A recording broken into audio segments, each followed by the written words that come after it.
Hello everyone, technical max में आपका फिर से स्वागत है। इस वीडियो में बात करने वाले हैं प्रधानमंत्री मातृ वंदना योजना से रिलेटेड बात करने वाले हैं। हमारे भारत सरकार की यह महत्वाकांक्षी योजना है जो कि अब महिलाओं को मिलेगा सीधे बैंक खाते में इसको 11,000 रुपया। तो कौन कौन महिला इसको आवेदन कर सकती है और दस्तावेज क्या क्या लगेगा, इसका उम्र क्या होना चाहिए, आवेदन कहाँ करना है, फॉर्म को कहाँ पर जमा करना है, इसे ऑफलाइन से आवेदन कैसे करना है और ऑनलाइन से आवेदन कैसे करना है, इसमें पूरा कंप्लीट प्रोसेस बताने वाले हैं। और बात कर लेते हैं दस्तावेज का। सबसे पहले जो लाभुक है, जो गर्भवती महिला है उसका आधार कार्ड होना चाहिए, उसका पति का आधार कार्ड होना चाहिए। जो गर्भवती महिला है जो लाभुक है उसका बैंक पासबुक होना चाहिए, उसका मोबाइल नंबर होना चाहिए। और जो आपका नज़दीकी आंगनवाड़ी सेंटर है वहाँ पर जा करके आपका एक MCP कार्ड जो बनता है, जिसको NM द्वारा से आपका जो जाँच किया जाता है, जो टीका लगता है, वो कार्ड आपको लगेगा। उसके बाद आप जा करके ना हॉस्पिटल में जो इलाज करवाते हैं, उसका जो जांच करवाते हैं, उसका हॉस्पिटल वाला भी पेपर आपको यहाँ इस योजना में लगने वाला है। तो बात कर लेते हैं उम्र का। तो उम्र होना चाहिए कम से कम 19 साल होना चाहिए और ज़्यादा से ज़्यादा आपका 40 साल उम्र होना चाहिए। बात कर लेते हैं आवेदन कैसे करना है। तो आवेदन करने के लिए यहाँ पे आपको दो बताए हैं कि आपको एक ऑनलाइन से और दूसरा ऑफलाइन से। ठीक है, सबसे पहले हम आपको ऑफलाइन के प्रक्रिया बताते हैं कि आपको ऑफलाइन से कैसे आवेदन करना है। तो आवेदन ऑफलाइन से करने के लिए सबसे पहले जो आपका नज़दीकी आंगनवाड़ी सेंटर है वहाँ पे जाना है और वहाँ पे आपको आंगनवाड़ी सेविका है या आपका NM है उससे मिलिए। वहाँ से आपको 3 फॉर्म लेना है। ठीक है, यदि आप वहाँ से नहीं मिलता है तो जाकर के आपका जो जेरोक्स सेंटर है वहाँ पर भी इस फॉर्म को अवेलेबल रहता है, वहाँ से भी जाके फॉर्म आप ले लीजिएगा। ठीक है, तो उस फॉर्म को लेने के बाद फॉर्म 1 को भरने के लिए सबसे पहले जो आपका LMP जो आपका लास्ट मंथ पीरियड जो होता है उसका डेट भरना है और आपका जो MCP जो होता है, ठीक है, जच्चा बच्चा संरक्षण कार्ड जो होता है उस जब आपका आंगनवाड़ी सेंटर में जब बन जाएगा, ठीक है, या आपका NM जब बना देगी तो बनाने के बाद आपको वो डेट और आपका LMP यानी लास्ट मंथ पीरियड का डेट, ठीक है, दोनों डेट आपको इस फॉर्म 1 में आपको भरना है। ठीक है, इस भर के बाद आपको 150 दिन के अंदर यानी 5 महीनों के अंदर में आपको इस फॉर्म को आंगनवाड़ी सेंटर में या आपका स्वास्थ्य केंद्र है वहाँ पर जा करके इसको जमा कर सकते हैं। ठीक है, उसके बाद आपको फॉर्म 2 भी भरना है। फॉर्म 2 कब भरना है? जब आपका 6 महीना हो जाएगा। 6 महीना का बच्चा जब आपका गर्भ में रहने के बाद 6 महीना जब हो जाता है बच्चे का, उस समय जब आप अल्ट्रासाउंड वगैरह जो भी जांच करवाने के बाद जो आपका मेडिकल रिपोर्ट आता है, ठीक है, उस पीरियड में आप सेकेंड जो आपका फॉर्म है उसको भरना है। ठीक है, आपका बच्चा कैसा है, आपका जच्चा बच्चा कैसा है, वो सारा डिटेल्स उस फॉर्म में आपका भरा जाता है। ठीक है, भरने के बाद आपका जो थर्ड फॉर्म है, आपका थर्ड फॉर्म जो आपको भरा जाएगा वो सबसे लास्ट में जब बच्चा आपका जन्म हो जाएगा, बच्चा जन्म होने के बाद उस फॉर्म को थर्ड फॉर्म को भरा जाएगा। ठीक है, बात कर लेते हैं ये जो फॉर्म को भरना है और भर के आपको वहीं पे आपका जो आंगनवाड़ी सेंटर है आपको NM को दे देना है। ठीक है, यदि आपका जो स्वास्थ्य केंद्र है वहाँ पर भी जाकर के इस फॉर्म को जमा कर देना है। ठीक है, जमा करने के बाद आप छानबीन किया जाएगा आपका CDPO आपका ब्लॉक द्वारा से। ठीक है, यदि आपका सही पाया जाता है तो आपको पैसा आपके अकाउंट में फॉरवर्ड कर दिया जाएगा। ठीक है, तो पैसा आपको किस तरह से मिलेगा इस पर हम लोग बात कर लेते हैं। तो देख सकते हैं आपको पैसा मिलेगा 3 किस्तों में। ठीक है, यदि आप पहली बार माँ बन रही है, ठीक है, तो आपको मिलेगा 5,000 रुपया। तो 5,000 रुपया आपको किस तरह मिलेगा? तो फर्स्ट पर आपको 3 किस्तों में मिलेगा। पहला मिलेगा 1,000 में, ठीक है, उसके बाद जब दूसरा फॉर्म भरिएगा उस समय मिलेगा 2,000 रुपया। उसके बाद फिर जो तीसरा फॉर्म आपको रहेगा उस समय मिलेगा आपको फिर 2,000 जब बच्चा जन्म होने के बाद। ठीक है, इस तरह से टोटल मिलेगा आपको 5,000 रुपया। उसके बाद आपका जो 6,000 रुपया है वो आपका 6,000 जब आपका दूसरा बच्चा जब जन्म हो जाएगा उस समय आपका जननी सुरक्षा योजना के तहत आपको 6,000 रुपया दिया जाएगा। ठीक है, उस तरह से आपको फर्स्ट बच्चा में 5,000 और सेकंड बच्चा में 6,000 टोटल इस तरह से एक माँ आपको, एक महिला आपको 11,000 रुपया इस योजना के तहत में आप बेनिफिट्स आप ले पाएंगे। ठीक है, तो हम लोग बात कर लेते हैं इसको आवेदन कैसे करना है ऑफलाइन से, उसको प्रक्रिया हम बता दिए। अब हम लोग बात कर लेते हैं ऑनलाइन से कैसे आवेदन करना है, इस पे हम लोग बात करते हैं। ठीक है, तो सबसे पहले अपना फ़ोन या कंप्यूटर को किसी भी ब्राउज़र को सिंपल से क्या करना है आपको ओपन कर लेना है। ठीक है, तो चलिए हम ओपन कर लेते हैं। सबसे पहले अपना फ़ोन या कंप्यूटर को किसी भी ब्राउज़र को ओपन कर लेना है। ओपन करने के बाद सर्च बार में आपको सर्च करना है PMMVY, जैसे टाइप कीजिएगा आपके पास सर्च कर देना है। जिसे सर्च कीजिएगा जो भी हमारा महिला एवं बाल विकास मंत्रालय का जो ऑफिशियल पोर्टल आपके सामने इस तरह से खुल के आ जाएगा, ठीक है। और यदि वहाँ पे नहीं है तो हमारा इसका लिंक हम डिस्क्रिप्शन बॉक्स में दे दिए हैं, वहाँ पे जाइए, विजिट कीजिए और डायरेक्ट उस लिंक में क्लिक कीजिएगा, डायरेक्ट आप यहाँ पे आ जाइएगा, ठीक है। तो इस तरह से आने के बाद सबसे पहले क्या करना है, स्क्रॉल कर जस्ट नीचे आ जाना है। यहाँ पे देख सकते हैं प्रधानमंत्री मातृ वंदना योजना का जो इस तरह से आपको पोर्टल आ जाएगा, ठीक है। तो सबसे पहले आपको आ जाना है, यहाँ पे देख सकते हैं सिटीजन लॉगिन में सिंपल से क्लिक कर देना है। तो जैसे आप सिटीजन लॉगिन में क्लिक कीजिएगा आपके पास इस तरह से एक नया सर्विसेज आपके सामने खुल के आ जाएगा, ठीक है। इस तरह आने के बाद स्क्रॉल कर जस्ट नीचे आ जाना है। सबसे पहले आपको यहाँ पे एक मोबाइल नंबर आपको फिल करना है, ठीक है। जो भी बेनिफिशियरी है, जो लाभुक है, उसका यहाँ पे मोबाइल नंबर फिल करना है और वेरीफाई में आपको क्लिक कर देना है, ठीक है। तो चलिए हम मोबाइल नंबर को पूरा हम फिल कर लेते हैं। फाइनली इस तरह से हम मोबाइल नंबर को फिल कर दिए। फिल करने के बाद वेरीफाई में आपको क्लिक कर देना है। जैसे वेरीफाई में क्लिक कीजिएगा, जो मोबाइल नंबर दिए हैं उसमें आपका एक OTP आएगा, उस OTP को इस बॉक्स में आपको यहाँ पे फिल कर देना है, ठीक है। इस बॉक्स में OTP को फिल करना है और जो कैप्चा दिया गया है इस कैप्चा को इस बॉक्स में फिल करना है, ठीक है। तो चलिए हम OTP को हम फिल कर देते हैं।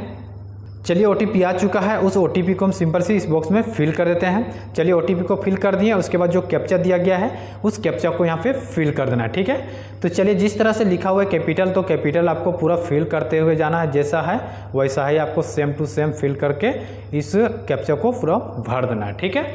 चलिए हम कैप्चा को भी फिल कर दिए, उसका वैलिडेट में आपको क्लिक कर देना है। जिसे वैलिडेट में क्लिक कीजिएगा आपके पास इस तरह से एक नया सर्विसेज आपके सामने खुल के आ जाएगा। तो इस तरह से आपके पास सर्विसेज खुल के आ जाएगा। तो यहाँ पे देख सकते हैं इस तरह से देखने को आपको मिलेगा। तो सबसे पहले आपको आ जाना है यहाँ पे 3 लाइन में, ठीक है। इस 3 लाइन में आपको सिंपल से क्लिक कर देना है। जैसे 3 लाइन में क्लिक कीजिएगा, क्लिक करने के बाद यहाँ पे देख सकते हैं डेटा एंट्री का जो ऑप्शन दिया गया, सिंपल से इस डेटा एंट्री में आपको क्लिक कर देना है, ठीक है। इस डेटा एंट्री में आपको क्लिक करना है। अब जैसे डेटा एंट्री में क्लिक करना है तो आपके पास यहाँ पे बेनिफिशियरी रजिस्ट्रेशन लिखा हुआ, सिंपल से इसमें आपको क्लिक कर देना है, ठीक है। अब जैसे क्लिक कीजिएगा आपके पास एक नया विंडो आपके सामने इस तरह से खुल के आ जाएगा। जो बेनिफिशियरी का जो रजिस्ट्रेशन है इस तरह से आपको फॉर्म आपके सामने खुल के आ जाएगा। तो सबसे पहले आपको यदि आपको हिंदी में करना चाहते हैं तो हिंदी में भी कर सकते हैं, यदि आपको इंग्लिश में रखना है तो इंग्लिश में रख सकते हैं, ठीक है। तो चलिए इसको हिंदी में करना है। तो हिंदी में करने के लिए सबसे पहले आपको आ जाना है यहाँ पे 3 डॉट में, सिंपल से आपको 3 डॉट में क्लिक कर देना है। उसके स्क्रॉल कर जस्ट नीचे आ जाना है, यहाँ पे ट्रांसलेट लिखा हुआ है, सिंपल से ट्रांसलेट में आपको क्लिक कर देना है। आपको ट्रांसलेट जैसे आप इंग्लिश में से आपको हिंदी में कर दिया जाएगा, ठीक है। आपको यहाँ पे देख सकते हैं हिंदी में हमारा हो गया है। तो सबसे पहले आपको पूछा जा रहा है क्या लाभार्थी का केंद्र सरकार या राज्य सरकार का कर्मचारी है। यदि हाँ है तो हाँ में क्लिक करना है, यदि नहीं है तो नहीं में क्लिक करना है, ठीक है।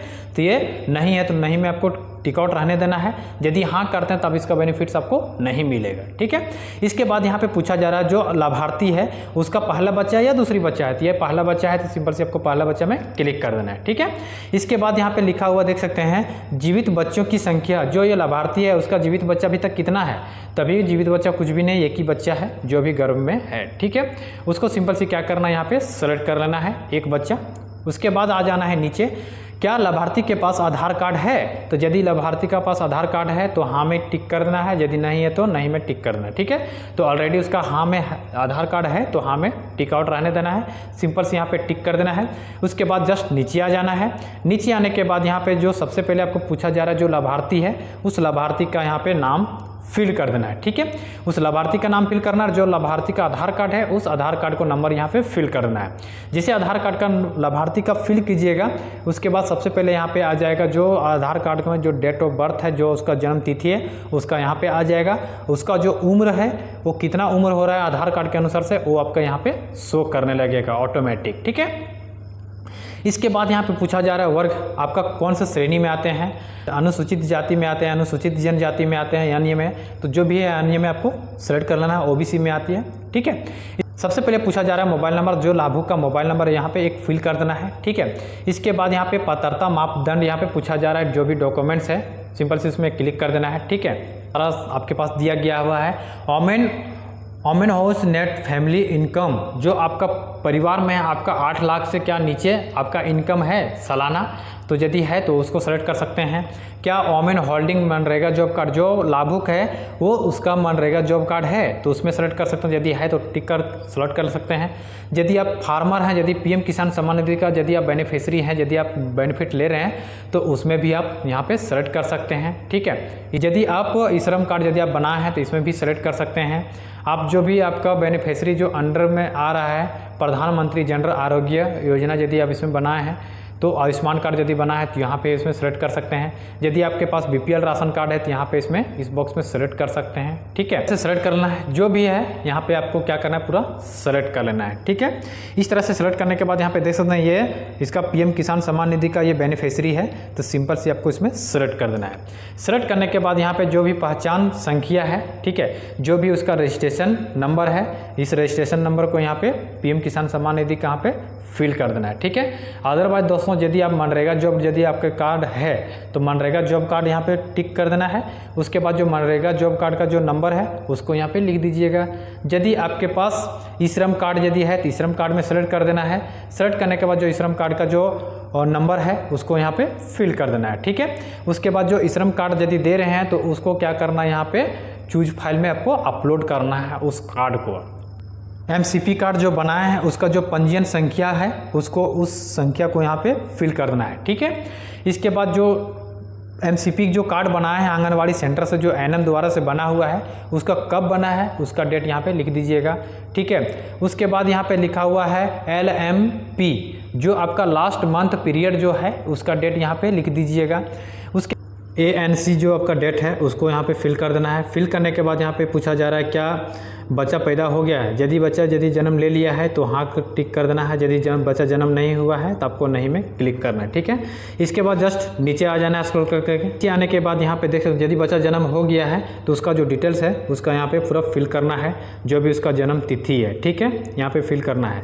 उसके बाद है वर्तमान पता, जो भी उसका डेट है। आप सबसे पहले पूछा जा रहा है कि आप ग्रामीण क्षेत्र से हैं कि शहरी क्षेत्र से है, तो आप ग्रामीण क्षेत्र से उसमें क्लिक कर दीजिएगा। उसके बाद जो पता है आपका एड्रेस इसमें फिल कर दीजिएगा। इसके जस्ट नीचे आपको देखने को मिल जाएगा जो आपका आधार कार्ड में जो आपका स्टेट है वो स्टेट देखने को मिल जाएगा, जो डिस्ट्रिक्ट है ना। उसके बाद जो भी आपका पुलिस स्टेशन हो गया, उसके बाद जो भी विलेज है वो सारा चीज़ आपको यहाँ पे देखने को मिल जाएगा। उसके जस्ट नीचे जो आपका एरिया का पिन कोड है उसको यहाँ पे फिल करना है। उसके जस्ट नीचे आ जाना है, यहाँ पे जो आपका आंगनवाड़ी सेंटर है उस आंगनवाड़ी को सेंटर यहाँ पे देख सकते हैं, जो भी है उसको सेलेक्ट कर लेना है। ठीक है, तो चलिए जो भी हमारा आंगनवाड़ी सेंटर है उसको सेलेक्ट कर देना है। सेलेक्ट करने के बाद फाइनली यहाँ पे देख सकते हैं लिखा हुआ है जमा करना, तो सिंपल से आपको जमा करना में क्लिक कर दीजिएगा। इस तरह से सक्सेसफुली आपका प्रधानमंत्री मातृ योजना में आपका इस तरह से सक्सेसफुली आप ऑनलाइन अप्लाई कर पाएंगे। ठीक है, उसके बाद आपका एक इंक्लोजमेंट नंबर आएगा, उस इंक्लोजमेंट नंबर को नोट करके आपको रख लेना है। ठीक है, इस तरह से आप प्रधानमंत्री मातृ योजना में अप्लाई कर पाएंगे। तो हम लोग बात कर लेते हैं दोस्तों, आपको 5000 जो मिलेगा आपको किस तरह से मिलेगा, आपको थोड़ा PDF फाइल में आपको दिखा देते हैं। आपको पैसा जो मिलेगा, पहली किस्त जो आपको मिलेगा 1000, दूसरी किस्त है देख सकते हैं आपको मिलेगा 2000, तीसरी किस्त आपको मिलेगा फिर 2000। ठीक है, तो यहाँ पे देख सकते हैं जब बच्चा आपका गर्भधारण हो जाएगा उस समय मिलेगा 1000 रुपया। दूसरी किस्त में जब आपका जांच पूर्ण हो जाएगा 6 महीने के बाद, उसके बाद आपको मिलेगा 2000 रुपया। जब बच्चा आपका जन्म हो जाएगा, जब जन्म हो जाएगा उसका पंजीकरण हो जाएगा, ठीक है, उस समय मिलेगा आपको 2000 रुपया। इस तरह से मिलेगा टोटल आपको मिलेगा 5000 रुपया यहाँ पे। ठीक है, इसके दोस्तों यहाँ पे देख सकते हैं इसके बाद आपको जो 6000 मिलेगा किस तरह से मिलेगा आपको देख सकते हैं, जननी सुरक्षा योजना के तहत में आपको मिलेगा 6000। जब आपका दूसरा बच्चा हो जाएगा तो दूसरा बच्चा जब होगा उस टाइम पे आपको मिलेगा 6000 और अभी मिलेगा 5000, टोटल 11000 रुपया। इस तरह से आप बेनिफिट्स आप ले पाएंगे। ठीक है, तो चलिए दोस्तों, आई होप आप लोग का ये वीडियो अच्छा लगा। वीडियो को लाइक करके अपने दोस्तों के साथ शेयर कर दीजिए। फिर मिलेंगे दोस्तों इसी तरह से एक और नए वीडियो के साथ, तब तक के लिए जय हिंद, वंदे मातरम।